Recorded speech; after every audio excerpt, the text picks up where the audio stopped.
काफी टाइम से आशीष को मिल नहीं रहा होता। एग्जैक्ट 7वें दिन बाद उसी शमशान में वो तांत्रिक वहां पर अपनी पूजा पाठ करने दोबारा आते हैं।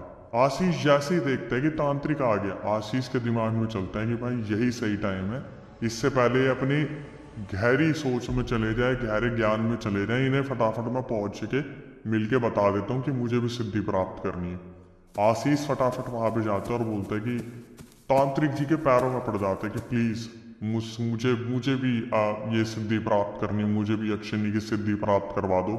तो तांत्रिक के दिमाग में ये तो होता नहीं कि विमल ने बताया, लेकिन एग्जैक्टली उनको आइडिया लग जाता है कि अच्छा विमल से ये पेट में राज रहा नहीं गया। वो बोलते हैं ठीक है आशीष, अगर तुम्हें ये विद्या चाहिए तो तुम्हें मिल जाएगी। मैं तुम्हें कुछ मंत्र बताऊंगा, लेकिन तुम्हें थोड़ा देख के रहना पड़ेगा, क्योंकि ये पूजा पाठ 10 दिन की होगी जब तुम्हें मंत्र जाप करने होंगे, और 5वें दिन के बाद तुम्हारे साथ कुछ ऐसी दुर्घटनाएं हो सकती है जिसकी वजह से तुम इस साधना को छोड़ दो। लेकिन अगर तुमने इस साधना को छोड़ा तो तुम्हारी मौत हो सकती है। अब ये सुनने के बाद आशीष बहुत ज्यादा घबरा जाता है, लेकिन दिमाग में बोलते हैं कि लालच चल रहा है पूरी तरीके से कि भाई मेरे को कैसे न कैसे बस वो सिद्धि चाहिए, मुझे यक्षिणी चाहिए, मुझे भी पैसे कमाने हैं। वो बोलते हैं जो आप बोलोगे तांत्रिक जी मैं वो करूंगा, आप अंगूठा मांगो, हाथ मांगो, मेरा जी मांग लो, मैं सब कुछ दे दूंगा, मुझे बस अमीर होना है कैसे भी। तांत्रिक ये सब देखने के बाद एक प्यारी सी स्माइल देता है और बोलता है ले मंत्र। उसके कान में कुछ मंत्र बोलता है रोज इस पीपल के पेड़ के पास तेरे को आने, जो यहाँ पे तू देख रहा है ना शमशान के पीछे, मैं तेरे को दिखूं मेरे को इग्नोर करियो। तेरे को इस पेड़ के पास आकर 2 घंटे इसका जाप करना है मंत्र का, और हो सकता है 5वें दिन तेरे साथ कुछ अजीब अजीब से घटनाएं हो तो तू रुकियो मत। आशीष बोलता है बस आपने इतना बता दिया, अब मुझे बताओ आगे क्या करना है। तांत्रिक बोलते है जब तू 5वें दिन यहाँ पे आएगा ना, तो इस पेड़ के आगे तेरे को मदिरा और मांस रखना है। जब तू मदिरा और मांस रखेगा उसी मिनट बाद तेरे साथ अजीब अजीब सी हरकतें होनी शुरू हो जाएंगी। तो आशीष बोलता है कोई दिक्कत नहीं है, और आशीष पूरा प्रिपेयर होके अगली रात को वहां पर पहुंच जाता है। पीपल के पेड़ के सामने बैठकर वो अपनी सारी मंत्र पाठ पूजा शुरू कर देता है। 2 घंटे निकलते हैं और ये घर आ जाता है, वापस सो जाते हैं। इसके घर वालों को तो यही लग रहा होता है कि भाई ये रात को जो है खेती बाड़ी करने जाते हैं, लेकिन खेती बाड़ी के साइड में ये सारे काम कर रहा होता है। एग्जैक्ट 5वें दिन बाद जब ये मांस और मदिरा वहां पे रखता है पेड़ के सामने, इसको अजीब सी एक आवाज आती है जैसे कोई इसे कान में बोल के गया है कि आशीष अगर 10 दिन तक तुम ऐसे करते रहे तो तुम मुझे सिद्ध कर लोगे। और आशीष का जो कॉन्फिडेंस लेवल होता है वो एकदम से इतना हाई हो जाता है कि मैं बहुत करीब हूँ। मैं सोच रहा था ये होगा मुझसे नहीं होगा, लेकिन मैं बहुत करीब हूँ। और जैसे ही आशीष घर पे वापस आते हैं, घर पे आने के बाद वो देखता है मम्मी पापा सब सो रहे हैं, ये भी सो जाते हैं। अगले दिन से इसके साथ अजीब अजीब सी घटनाएं होनी शुरू हो जाती हैं। जैसे कि अगले दिन रात को 2 से 3 बजे के बीच में इसको एकदम से इसके कमरे में बहुत ज्यादा बदबू आनी शुरू हो जाती है, जैसे कोई इंसान को मार कर वहां फेंक दिया हो। बदबू से इसकी जब आँख खुलती है तो ये अपने वॉशरूम में जाके देखता है, वॉशरूम में 2 चूहे मरे होते हैं और दोनों चूहों की गर्दन नहीं होती। तो ये फटाफट से अपनी मम्मी को बोलता है कि मम्मी हमारे घर में शायद बिल्ली बिल्ली आ गई है, और देखो चूहे उन्होंने बीच में से फाड़ के फेंक रखे हैं। इसकी मम्मी चारों तरफ देखती है, बोलती है यार बिल्ली कहाँ से आ गई, मतलब इससे ऐसा तो कभी हमारे घर में हुआ ही नहीं कि बंद घर में बिल्ली आ गई हो। लेकिन ठीक है जानवर है, कहीं से आ गई होगी, चूहों को मार वार दिया होगा। तो ये क्या करते हैं, चूहों को उठा के घर से बाहर फेंक देते हैं। लेकिन वो चूहे जहाँ मिले थे वो लोकेशन थी वॉशरूम, और वो बंद था बाहर से। ठीक है, इनके दिमाग में चलता है ठीक है हो गया होगा ये भी कुछ। उसके बाद जब ये उस साधना को कंप्लीट कर रहा होता है, 2 दिन बाद इसको फिर एक दोबारा इशारा मिलता है। रात के 3 बजे अचानक से आशीष को कौओं की काय काय की आवाज सुनाई देती है, जैसे कोई बहुत ज्यादा एकदम से कौवे उसके घर के आसपास आ गए हैं। तो इसकी जब रात को 3 बजे आंख खुलती है, जब भी ये खेत से आता है 2 बजे 2:30 बजे, जब भी सोता है 3 बजे इसकी आंख खुलती है आशीष की, और ये देखते हैं कि घर के आसपास कम से कम 50 से 100 कौवे जो है इनके घर के आसपास आके बैठ गए हैं और काय काय काय काय करे जा रहे हैं। ये अपनी मम्मी को बोलता मम्मी हमारे घर में एकदम से कौवे कहाँ से आ गए? तो बोलते ही हमारे घर में नहीं है, ये हमारे घर की छत पे बैठे हैं। तो जब इनकी मम्मी और ये ऊपर जाके देखते तब तक वहां कोई भी कौवा नहीं था। वो इतनी कौवों की आवाज कहाँ से आ रही थी इन्हें पता ही नहीं चला। उसके बाद आती है वो रात जिसका आशीष को था बुरी तरीके से इंतजार। वो 10वीं रात, और ये वहां पर बैठ के साधना कर रहा होता है। एग्जैक्ट रात के 12 बजे एक बहुत ही ज्यादा सुंदर, अमित ने जिस तरीके से मुझे रिकॉर्डिंग में बताया कि अक्षय भाई इतनी ज्यादा सुंदर, मतलब जब खुलासा होगा ना तो आपको पता चलाएगा, इतनी सुंदर जो शायद आपने इस पृथ्वी पे कभी लड़की नहीं देखी होगी। इतनी सुंदर लड़की एक पीपल के पेड़ के पीछे से निकल के आती है और बोलती है, आशीष तुम्हारी साधना पूरी हुई, तुमने मुझे पा लिया। आशीष जैसे मग्न हो गया था उसको देखकर, बिल्कुल बोलते हैं ना हिप्नोटाइज, पूरी तरीके से हिप्नोटाइज हो गया।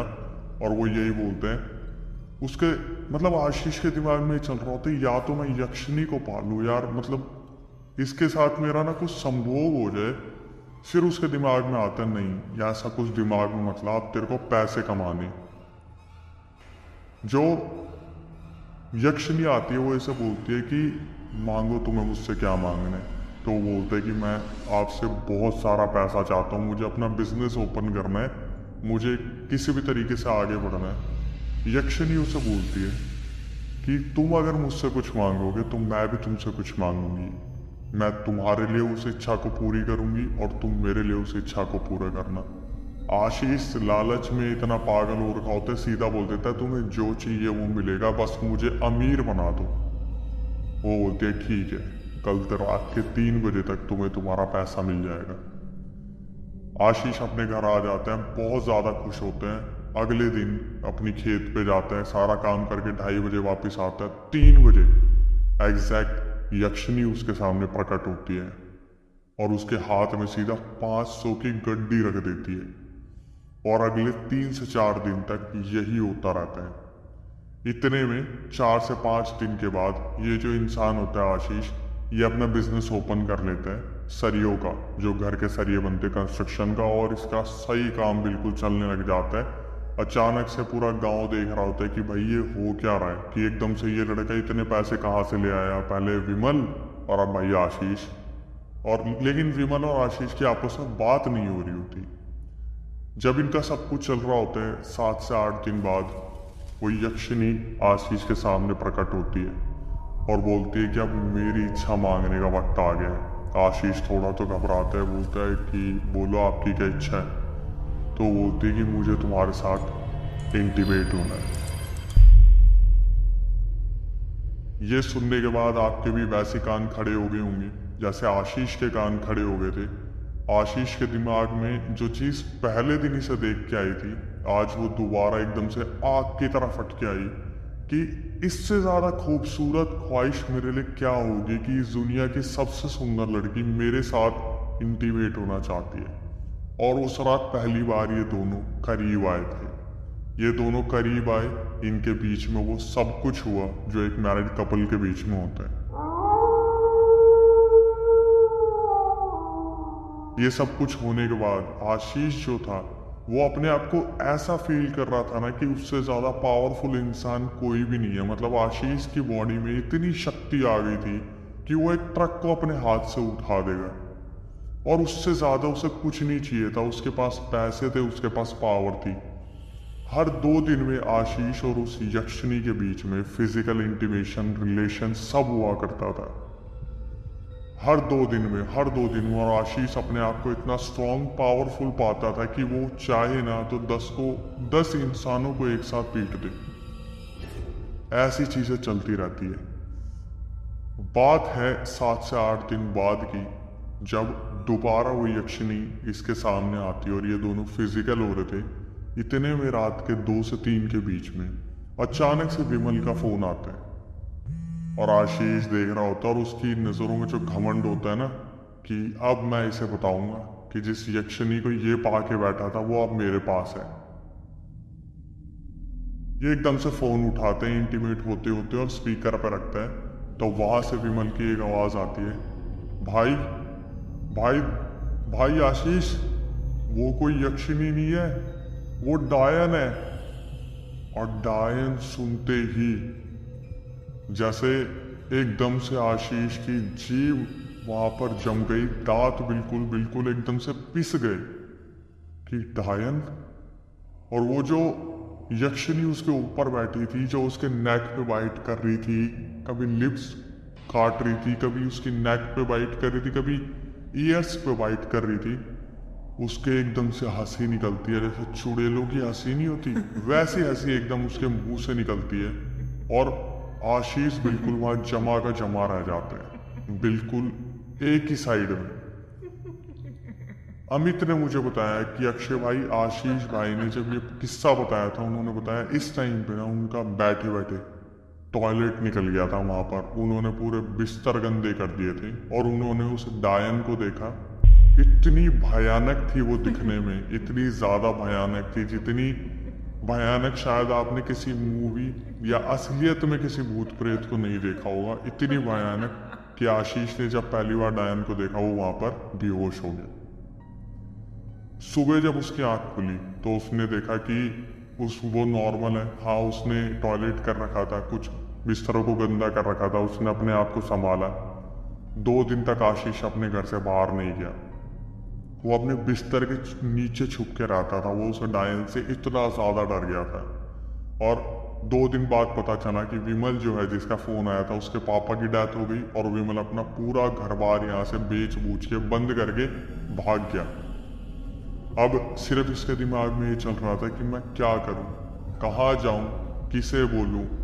लेकिन बोलते हैं ना कि कोई चीज अगर आपके पास आई है तो इतनी आसानी से तो जाएगी नहीं। तीसरी रात जब विमल 2 रातों से सो ही नहीं रहा होता, तीसरी रात जब ये सोने की कोशिश करता है, वो यक्षिणी इसके बगल में जिसे लेटी मिलती है। ये देखकर बुरी तरीके से कांप जाता है। वो यक्षिणी नहीं थी, वो डायन के रूप में थी।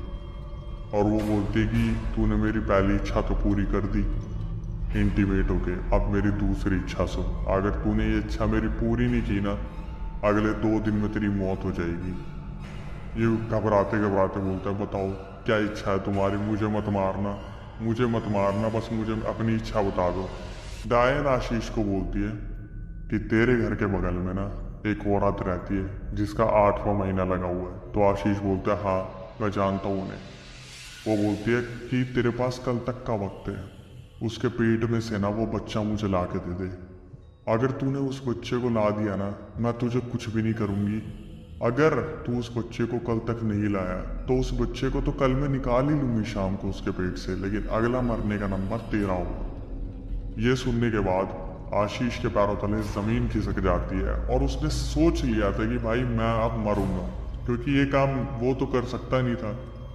लेकिन उस डायन का कहना था अगर कल शाम तक, मतलब अगली जो शाम आने वाली है, वो उस बच्चे को उसके पेट से निकाल लेगी। लेकिन आशीष अगर निकाल के लाएगा तो आशीष बच जाएगा, वरना 2 से 3 दिन के बाद आशीष की मौत पक्की है। आशीष बस अपने आप को समझा के बैठा था, नहीं ऐसा कुछ नहीं होगा, डायन झूठ बोल रही है। और जब वो बच्चा नहीं लेके आता तो अचानक से अगली शाम को आशीष को बगल वाले घर से चिल्ला चिल्ला के रोने की आवाजें आती हैं कि हाय मर गई, हाय मर गई, बच्चा कहाँ आ गया, बच्चा कहाँ आ गया। और आशीष एकदम से डर जाता है सुन के कि कहीं जो डायन ने बोला था वो सच तो नहीं हो गया। और पूरे मोहल्ले में अफवाह उड़ गई कि जो साइड में फीमेल थी जिसके पेट में बच्चा था, उसके पेट पर काटने के निशान थे, इतनी बुरी तरीके से नाखून मारे हुए थे, और उसकी जो मौत हुई थी वो बिल्कुल नेचुरल तरीके से नहीं हुई थी। आशीष सुन के बहुत ज्यादा घबरा जाते हैं और आशीष के पास कोई चारा नहीं था। वो अपने पापा को जाके सब सच बता देते हैं कि मुझसे ऐसे ऐसे गलती हो गई, मैं शमशान में गया और मैंने ऐसे ऐसे जो है एक तांत्रिक के पास जाके ऐसे कर लिया, मैंने उससे सिद्धि कर ली, वो डायन थी, उसके पापा ने उससे इतना मारा, इतना मारा, इतना मारा। अमित ने बताया कि अक्षय भाई पूरे शरीर पे हरे पीले नीले बेल्ट के निशान थे, बुरी तरीके से मारा। उसके बाद अब आते सॉल्यूशन की तरफ। उन्होंने एक तांत्रिक को फोन करा जिनको वो जानते थे, बहुत सिद्ध तांत्रिक था। तांत्रिक आते हैं और तांत्रिक सीधा उसकी तरफ देखते हैं, जो आशीष बैठा होता है और तांत्रिक बोलता है कि ये तो अपने साथ बहुत बड़ी शक्ति को लेकर घूम रहे हैं। वो जो डायन है वो तो बहुत ज्यादा ताकतवर हो गई है। तो ये बोलते कि जो घर वाले होते आशीष के कि कैसे ऐसा कैसा बता रहे हो आप। बोलते तुम्हें तुम्हारा बच्चा दिख रहा है, मुझे वो सिर्फ मरने की कगार पे दिख रहा है, जाओ इसका चेकअप करवाओ हॉस्पिटल में। तो ये फटाफट से गाड़ी में बैठा के हॉस्पिटल लेके जाते, इसके टेस्ट वगैरह करवाते। जब शाम को रिपोर्ट आती है ना, रिपोर्ट में होता है, डॉक्टर बोलते हैं तो 2 महीने में आपका लड़का मरने वाला है। इसके अंदर तो हीमोग्लोबिन, ब्लड सब कुछ खत्म हो चुका है, इसके अंदर कुछ नहीं है। अगर इसका टाइम पे मेडिकेशन स्टार्ट नहीं हुआ तो 2 महीने के अंदर आपका लड़का खत्म हो जाएगा। तो मतलब अभी तक चल क्या रहा था? जो आशीष अपने आप को इतना पावरफुल समझ रहा था वो सिर्फ छल था। वो डायन की पूरी बनाई हुई एक बोलते नहीं इमेजिनेशन दुनिया में रह रहा था, जो उसको खुद नहीं पता था। वो अंदर से खत्म हो चुका था, 2 महीने में मरने वाला था। डॉक्टर ने बोला अगर इसको पूरी तरीके से पौष्टिक आहार नहीं मिला तो ये खत्म हो जाएगा। फैमिली सोचती है भाई कैसे न कैसे पहले अपने बच्चे को बचाना है। ये फटाफट से पंडित जी के पास आते हैं, पंडित जी को आके बोलते कि हमारे बच्चे को बचा लो। पंडित जी ध्यान लगाते और बोलते कि कल पूर्णिमा की रात है और पूर्णिमा की रात महायज्ञ होगा, और उस महायज्ञ के दौरान आपका लड़का बहुत तड़पेगा, वो बहुत चिल्लाएगा, लेकिन आपको अपने लड़के को बांध के रखना है। अगले दिन आती है वही पूर्णिमा की रात और महायज्ञ शुरू होता है, और पूरा मोहल्ला जो अपने घर के बाहर खड़ा होकर देख रहा होता है वो होता है मौत का तांडव। जैसे जैसे जो वहां पर पंडित जी होते हैं वो यज्ञ में आहुति मारते हैं, और यहाँ पर बुरी तरीके से आशीष चिल्लाना शुरू, और जैसे जैसे चिल्लाना शुरू वैसे वैसे इसकी बॉडी पर फोड़े फुंसियां निकलना शुरू, पस बहना शुरू, खून बहना शुरू। परिवार वाले बुरी तरीके से डर जाते। वो तो इसके पापा पुलिस में थे, एकदम से वो क्या करते हैं पूरा रुमाल हाथ में लेके इसके मुंह में भर देते हैं। जैसे क्रिमिनल के साथ होता है ना कि मुंह में रुमाल भर के पीटते बुरी तरीके से तो आवाज नहीं निकलनी चाहिए। फोड़े फूट रहे हैं, खून निकल रहा है, पस गिर रहा है, वहां महायज्ञ चल रहा है। कम से कम 3 से 4 घंटे महायज्ञ चलता है। उसके बाद जो आशीष होता है वो वहां पर बेहोश हो जाता है। पंडित जी उठ के आते हैं, बोलते कि फिलहाल ये जो डायन है इसे मैंने यहाँ से भेज दिया है, जितनी जल्दी हो सके अब आप इस पूरे शहर को छोड़ के यहाँ से चले जाओ। आपके लड़के की जान बच चुकी है, लेकिन इसके जो कर्म थे वो इतने अच्छे नहीं थे कि सामने मुक्त करा दिया। और बाद में जब ये पता करते जो विमल था, विमल जिसने एक्चुअली में वो यक्षिणी सिद्ध कर रखी थी, उसके पापा की जो डेथ हुई थी, उस यक्षिणी ने पहले तो विमल से डिमांड की थी कि हमें मांस चाहिए। तो विमल जानवर उठा उठा के उस यक्षिणी को देता था, डायन को, और फिर एक दिन बोला कि मुझे तेरी बलि चाहिए, या तो तेरी या खानदान में से किसी की। तो विमल ने अपने पिताजी को कुर्बान कर दिया और पूरा शहर छोड़ के भाग गया।